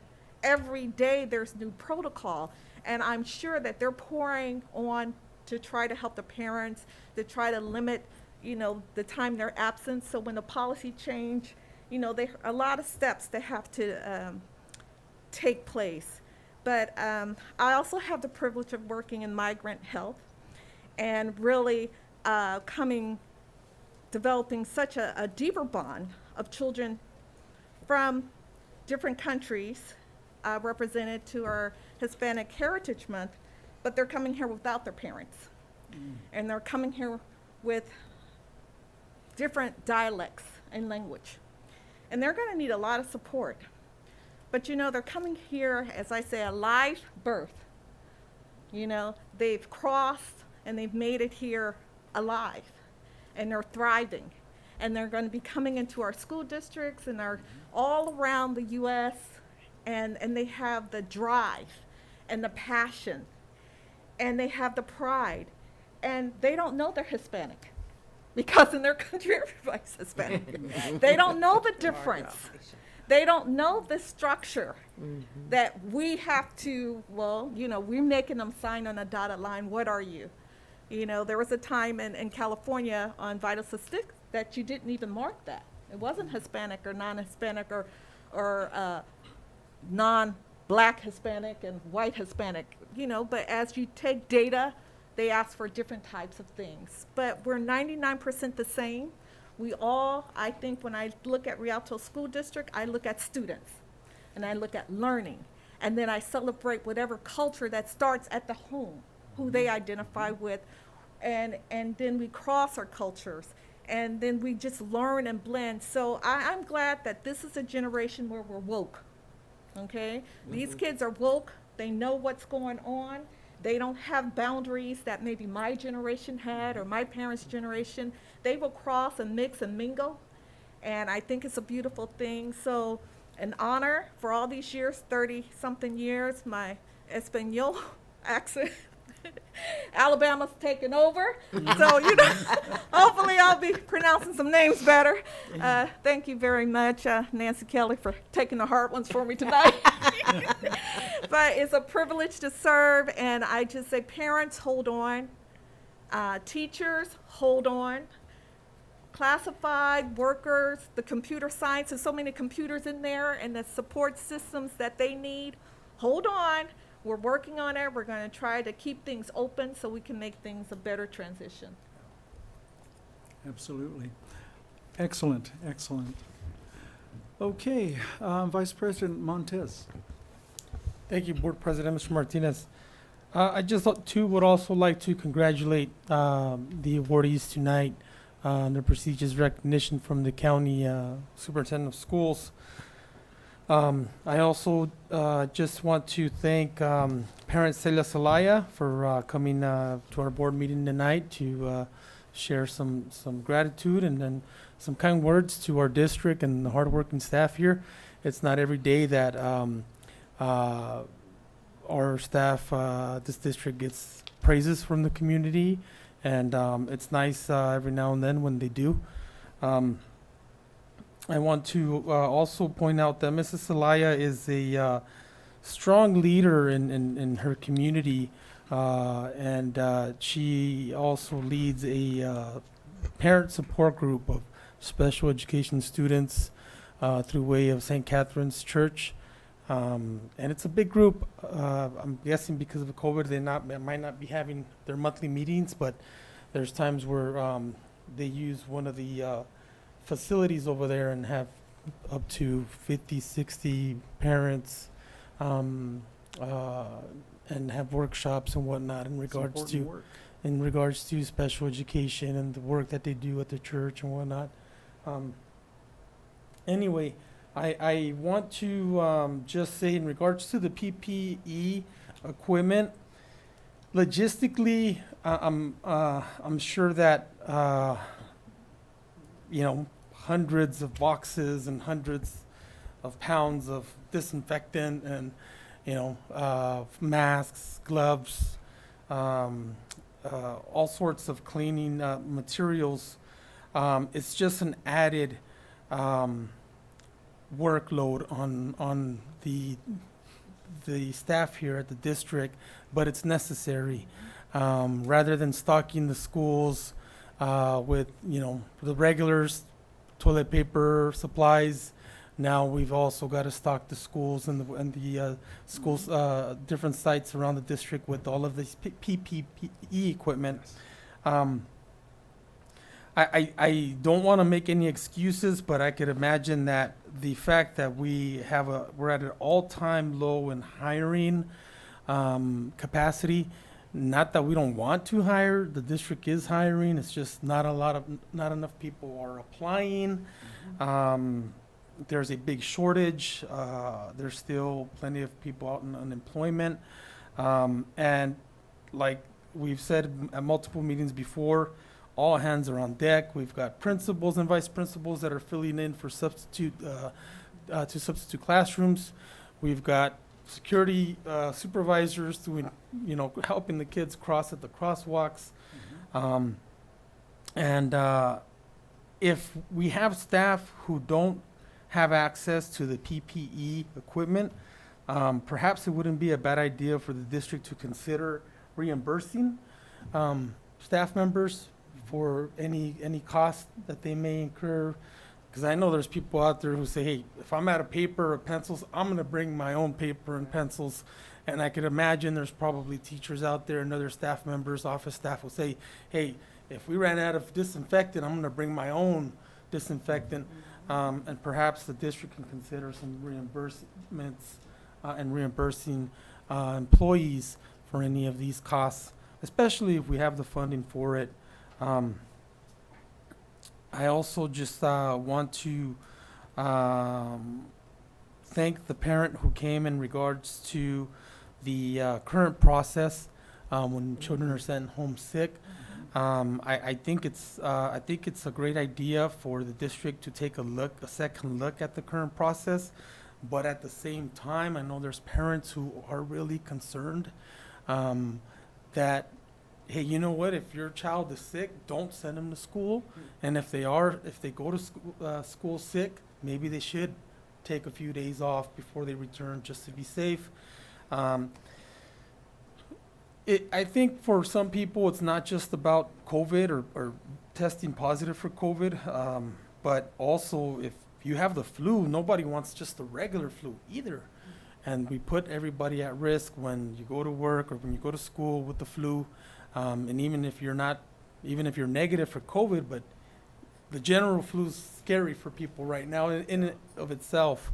But regardless, I have heard a few complaints in regards to the missing a whole week of school. Some parents and students feel like, hey, after day 3, I can return. Why am I going to write out the rest of the week when I can go back? And I'm good, I'm clear or whatnot. So maybe we could take a look at that. But again, I understand both sides.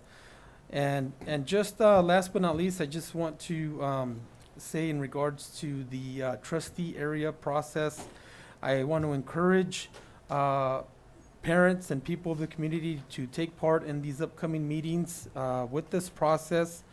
I'm going to be honest, in earlier years, I didn't think we needed to go to a trustee area election practice, but over the years, I've grown to see and to realize that we want to be as fair as possible, and we don't want to make it difficult for anyone who feels capable and competent enough to serve as a public servant on a school board to do so. So I'm all for it. I want to thank the board and the district for taking the initiative and being proactive in this. Why wait like some of the neighboring districts who are currently being served with litigation in regards to it? So thank you guys for that, and I'm sure the community will thank us in the long run about it. And last but not least, I want to thank Dr. Avila. Dr. Avila has a way of giving the board some work or asking us to enhance our knowledge or studies in the education field and in other areas in regards to helping our district. So thank you, Dr. Avila, for always giving us these good, meaning books. And I don't read them all the time, but I do appreciate adding to my little library of these educational books and anything that you feel can help us improve as board members. I appreciate it, so thank you. That's all. All right, thank you, Edgar, Vice President Montez. Okay, you've heard it from various sources. Everyone's getting tired.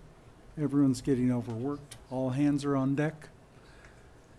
Just classified teachers, admin, you're doing an amazing job. And I know that doesn't even fill the gap, the hole in your calendar, in your spirit, and your energy. But thank you. And I'm speaking for the public and for the board. Thank you. I wasn't kidding that I've moved from grace to mercy. That's just where we happen to be because of COVID. So when I hear issues with behavior, the parent in me just kind of gets its back up And I never was a teacher because I'd probably pinch off a couple of heads, and I'll say that publicly. It's just, things are getting worse behavior-wise as people get tired of COVID. They just want to lash out, and they don't have the skills. They never learned the tool to get it out of their system. So again, grace and mercy on them. But we can do better, all of us. If you want a TikTok challenge, challenge your family to get the jab. Put it on TikTok. Challenge your peeps, and we'll get there. But it's going to take everybody. All hands on deck everywhere, not just in schools, not just at home, and be the one reminding people, not the one being reminded. That's my challenge to you. Okay. The big issue can be helped here. Rialto Unified School District is hiring. I recently, yesterday, put it out as a tweet. It is on edjoin.org. Look for Rialto. We are looking for people everywhere in all walks of life. We're not just here to help your unemployment. I've asked the HR department to do your testing first before they vet you. That way they aren't tied up fulfilling your employment office needs. And I'm just going to be honest. We're talking behavior. I'm talking behavior. That's all part of good behavior. You say you're a good person, you consider yourself that, live up to it. So, okay, with that. Oh, I forgot. I just Yes. want to recognize that our COVID vaccine partnership with San Bernardino County, Derek Harris, we had an excellent turnout. The county I'm not sure if that many people going to show. We sent them back for more nurses, for more vaccine, Dr. Sweeney, and safety, Awesome. and Derek was DJ. So they want to come back. They were just astonished that we turned it out. I would say, no, this is how we do it in Rialto. We show up, and so many people came back for the vaccine. So it was an excellent turnout Saturday. Thank you for that feedback. I needed to hear that. Yeah, of course. All right. Again, Rialto Unified is hiring, edjoin.org. Okay, from there we move to public hearing. Move to open public hearing? Thank you. Second. Thank you. Got to find my pen before I can do anything. All right. We have a motion and a second, and any person wishing to speak on the item on the public hearing agenda will be granted 3 minutes. And we are talking about pupil textbook and instructional materials program. These can be reviewed. I don't know the address, but it's down at the tracks in Willow, the district facility there. That's where all the textbooks are available for the public to review even. Okay, Dr. Avila, do we have anybody who wishes to speak on this? Yes, Beth Curtis Ashira. No, we actually have Karen Good or Carol Mahashko. Okay. I'm not necessarily asking to extend, but if they have something to say, absolutely. I don't think so. Okay. No. Okay. Board, do you have any comments, questions, discussion? All right. Ms. Walker, here we go. Ms. Mahashko, please.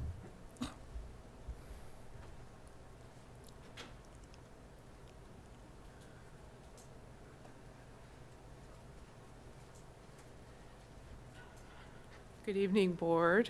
Good evening, and welcome. I'm Carol Mahachko, Academic Agent for Special Programs, and I am new to the Williams world and also this public hearing, but I can tell you that we did have sufficiency for all our instructional materials. Okay, thank you. That's it, thanks. Short and sweet, I like that. Okay, Ms. Walker, how do you vote? Aye. And Ms. O'Kelly? Aye. And Clerk Lewis? Aye. Vice President Montez? Aye. And myself, aye. And I should have done that before we did discussion or anything. So it's 8:47, and I always do that. Help me, board. Okay. Nothing else. We'll take a motion to, Close public hearing. yes, thank you. Second? Thank you. Read my mind as usual. Okay, Ms. Walker, how do you vote? Aye. Okay. Aye. Clerk Lewis? Aye. Vice President Montez? Aye. And myself, aye. Time is 8:47.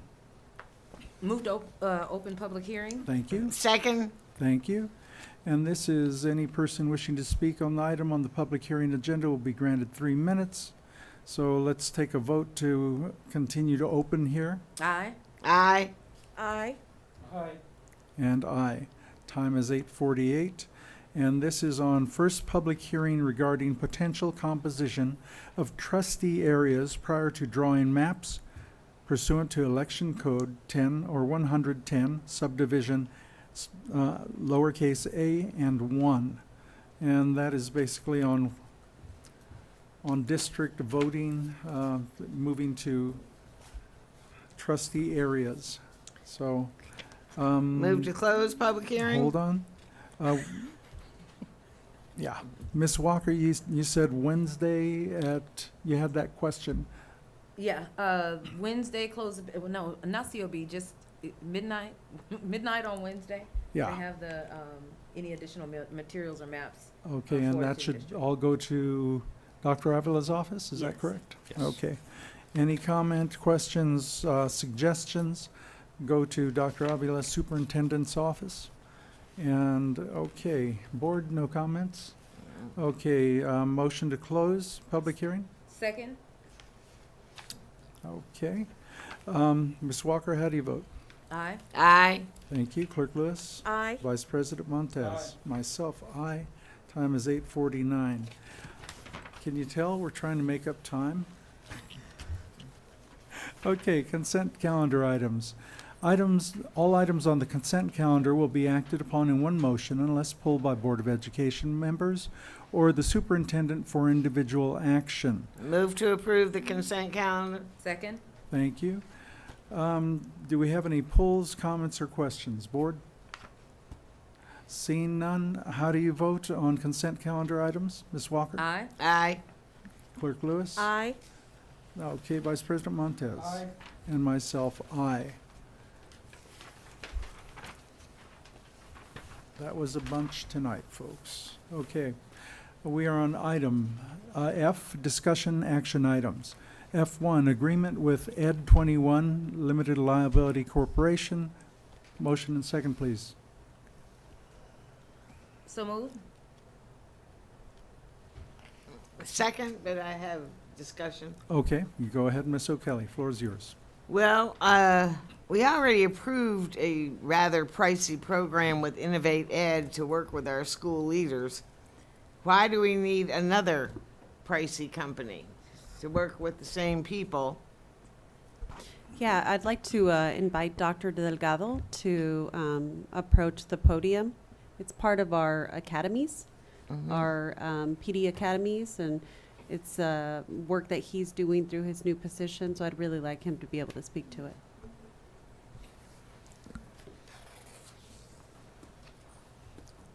I need everyone to wear noisy shoes so I can hear them coming down the hallway.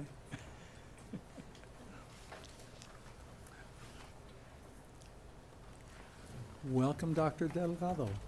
Hey, good evening, Board of Education, Dr. Avila, community of Rialto. So I'm Dr. Raymond Delgado. I'm the lead professional development agent. The work with Ed 21 is to provide an academy for both new teachers. This year we have over 151 new teachers in our district. Approximately 10% of our teachers, or more than 10%, are year one teachers, or year two going through credential clearance. So the majority of those academies will be focused on developing an instructional design piece with them, taking them through cognitive coaching experiences, and just allowing them to get all the support they need, because of course we want to maintain as much staff as possible. Our focus for our principal leadership and our administrative leadership will be developing instructional leaders. So the way this consultant is going to be working with us is ideally after a 3-year period, we would have 3 years of a cohort where the year 1 cohort would then be trained to train the year 2 cohort. Year 2 would train year 3. So after a 3-year period, they would work themselves out of the Rialto Unified School District, and we would be self-equipped with the, I believe the question was the Innovate Ed and what's the difference. So Innovate Ed is currently working with secondary schools at this time, and they're working with smaller teams, not the entire school site teams, and they're having a big impact, but this would equip our leaders to make sure that our leaders have that capacity over the next 2 to 3 years. Yes. I'm also concerned about the amount of time out of the classroom and the fact that we virtually have no substitutes. So how are these teachers going to participate in this? So each of the workshop would include 4 8-hour workshops, and due to our current situation, we would have to adjust. It wouldn't be removal from the classroom at this time. We would be looking at weekends and extended, days after school events, and those would be split up into smaller mini pieces. So the Okay, work I would be wouldn't modified. recommend a whole bunch of weekends myself. Oh, of course, The yes. staff is getting tired And- already, and and it wouldn't it's be- only September. Yeah, it wouldn't be any more than 4 for the entire year for any participant. So it wouldn't be no more than 4. Okay. Yeah. And Dr. Delgado, has this been worked out? It is part of the work day and needs to be negotiated. Has that been thought through? For the If teachers who it's would be after staying hours extra, or yeah, so they would be Saturdays? compensated extra duty for after hours. Okay, the Yes. question was, has it been negotiated? No, it's not part of the bargaining unit contract. Okay, Dr. Avila, would you please check with REA and make sure that we're on the same page on that? How about the administrators? Would they receive some kind of pay or stipend for giving up weekends? So with the administrators, because they don't require subs, we were talking about breaking them down into 4-hour sessions and pulling them off-site just for a half a day. That way they're not gone for the entire day. But working with them and pulling them out. And again, it wouldn't be more than 4 8-hour full sessions or 8 4-hour sessions. And I've been talking with a few of the administrators already, and they're excited about beginning the journey and the experience. Well, I appreciate that too, but you might want to work up some kind of reward program here. Treats always work. Absolutely. So how urgent is this? Like, is it a time period that they complete in a year, 3 years, or you start it and you So- stop and? Yeah, so it's kind of a 3-year cycle where cohort 1 would go through the trainings for 3 years. So this would be year 1 of the 3-year cycle. And then, but cohort 1, from there, we would identify our own district personnel to then train cohort 2 next year. So the consultant would be majorly working with cohort 1 and kind of creating the trainer of trainers. The urgency, I believe teachers are the biggest impact we have on a student's education. They're right where at the point of action. So in order to support teachers, make sure they have the resources, they feel the support, especially in these times, not just the academic knowledge, but also the social emotional learning support that this can bring to them, but also making sure that the second piece is going to be making sure they have, world-class administrators working with them, supporting them, providing their needs. And I think this would go a long way in definitely equipping our school staff, our administrators, our teachers, and building a whole system of support around students and making sure that the impact happens at where the student is. Of course, this year is going to be filled with lots of unprecedented Right. futures, and we know we're going to have to pivot and adjust. I But- guess I'm trying to ask, is this the time to start? Should we start in-house with the trainer type of thing and move to a digital format since they're already overloaded and stressed? Have you have a backup plan, or this is it? This is what you need? So this is the current plan right now Okay. with that consultant, yes. And it's mostly for first and second year teachers, new teachers? Yes, so we would be working with site administrators, but also making sure we provide that support to newer teachers. Yeah. I wanted to make sure that I support you, because I didn't want to send the wrong message earlier. I asked about negotiation. This should have been rolled out 10 years ago. Now you're here, you're in place. Thank you for doing this. It's necessary. It'll give our students a better teacher.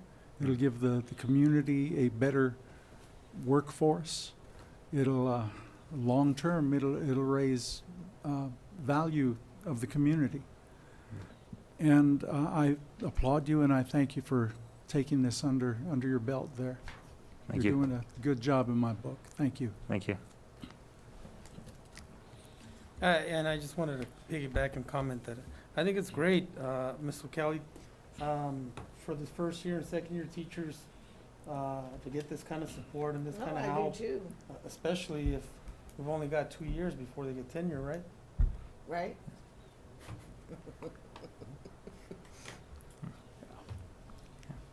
Thank you. Okay, I feel like we need a color announcer here. Okay. Thank you, Dr. Thank you, everybody. Okay, and this specifically is to approve a renewal agreement with Ed 21 LLC to provide workshops, mentoring, and coaching through educational service academies, effective September 23rd, 2021 through June 30th, 2022, at a cost not to exceed $113,200 and to be paid from the District General Fund. And I share all the concerns that the board had, but if we don't do it now, we're going to miss just that many more teachers. So, again, it's welcome. Ms. Walker, how do you vote? Aye. Aye. Clerk Lewis? Aye. Vice President Montez? Aye. And myself, aye. Board, thank you for a unanimous vote. Agreement with Anyone have an I idea? agree. EHECAT. I believe it's A heck could tell. Yeah, cattle is what it looks like. Anyway, wind philosophy. Okay, Move to approve. thank you, Second? thank you. And this is to approve a renewal agreement with a hiccup. wind philosophy for a 2-year term, effective October 1st, 2021 through July 30th, 2023, at a cost not to exceed $159,100 and to be paid from the District General Fund. Add to that agreement that the board president needs to be told how to pronounce the name. And I apologize. Okay, questions, comments, board? Okay, ready to vote. Ms. Walker? Aye. Aye. Thank you. Clerk Aye. Lewis? Okay, Vice President Montez? Aye. And myself, aye. Thank you, board, for a unanimous vote. Agreement with Robert Jackson Consulting. Motion and a second, please. So moved. Second? Thank you. This is to approve a renewal agreement with Robert Jackson Consulting to provide staff professional development, student assemblies, and community workshops for each middle school and through educational service academies, effective September 23rd, 2021 through June 30th, 2022, at a cost not to exceed $117,000 and to be paid from the District General Fund. Questions or comments, board? Okay, Ms. Walker? I had a question. Oh, just for please, staff. go ahead. Are there, I know in the briefing it said that there'll be some in-person and virtual. It's the in-person and virtual. Are there any are these things planned for the students in person? We have Dr. Delgado to speak on that piece as well. Yeah, so this item refers to two separate pieces. One is academies for staff, parents, community through a virtual setting. The in-person would be for the middle school. So what we're doing at all of the middle schools in order to address implicit bias and hopefully go our work towards culturally relevant instruction is there would be a 2-hour professional development for each school staff. That would be followed up by 2 days of how would we say? I don't want to say assemblies, but student learning experiences with Robert Jackson, and then also a community and parent engagement learning experience for those schools. So every school would get the consultant for 3 consecutive days to work with staff, to work with students, and to work with the parent and community. Okay, I did see the both, and I didn't know. I just want to make sure that student assemblies that is listed there were in person, because I'm like, we're not gonna get our Right, buck. right. Oh, If no. we're doing virtual with him. Absolutely. on a No. student level. Yeah, okay, that was my question, thank you. Okay, board, any other comments or questions? No. Okay, Ms. Walker, how do you vote? Aye. Aye. Clerk Lewis? Aye. Vice President Montez? Aye. And myself, aye. Board, thank you for another vote, a unanimous vote, excuse me. Agreement with Seesaw. Motion and a second, please. So move. Second. Love that stereo. Approve a renewal agreement with Seesaw to provide Seesaw for schools to all elementary schools effective December 1st, 2021 through November 30th, 2022 at a cost not to exceed $52,104.80 and to be paid from the district general fund. Questions or comments, board? Okay, Ms. Walker, how do you vote? Aye. Aye. Aye. Thank you. Vice President Montez? Aye. And myself, aye. Thank you for another unanimous vote. Resolution number 212213, sufficiency of instructional materials. We were just assured So on this. moved. Thank Second. you. And adopt resolution number 212213, sufficiency of instructional materials. Questions or comments, board? I'd just like to know why we have to have a resolution on it. I mean, they already said that we found to have plenty of materials, so. It's state mandated. And so we Oh, have okay. to certify, because if we don't have it, there's a hefty penalty for districts that do not comply with Okay. these instructional materials. That's a good I was reason. unaware of that. Several $1 million.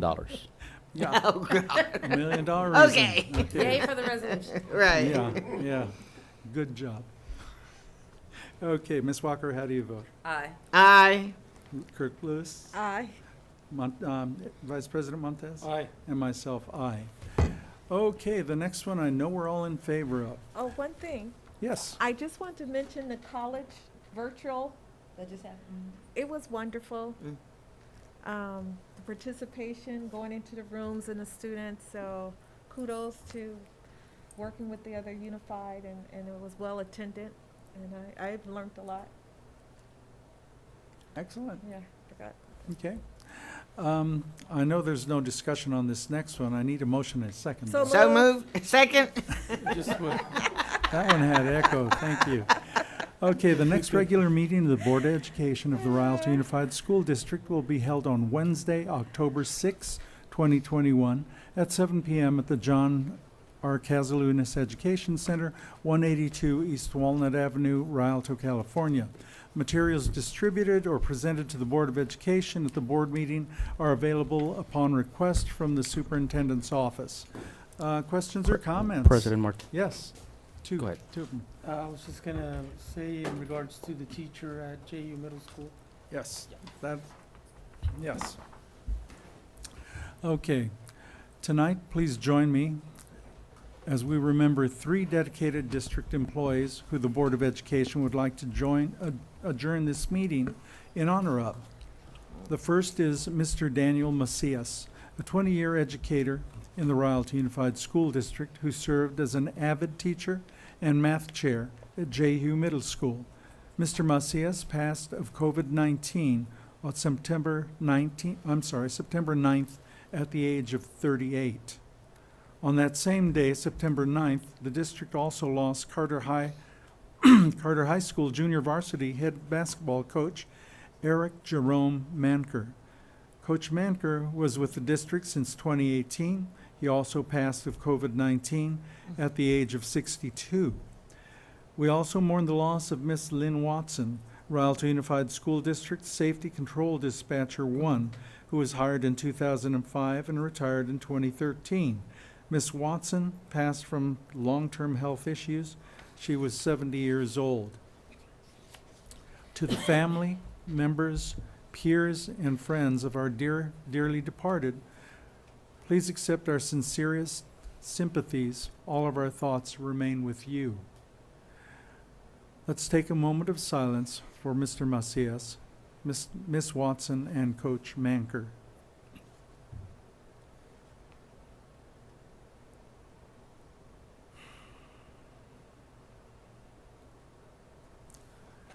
Thank you, everyone.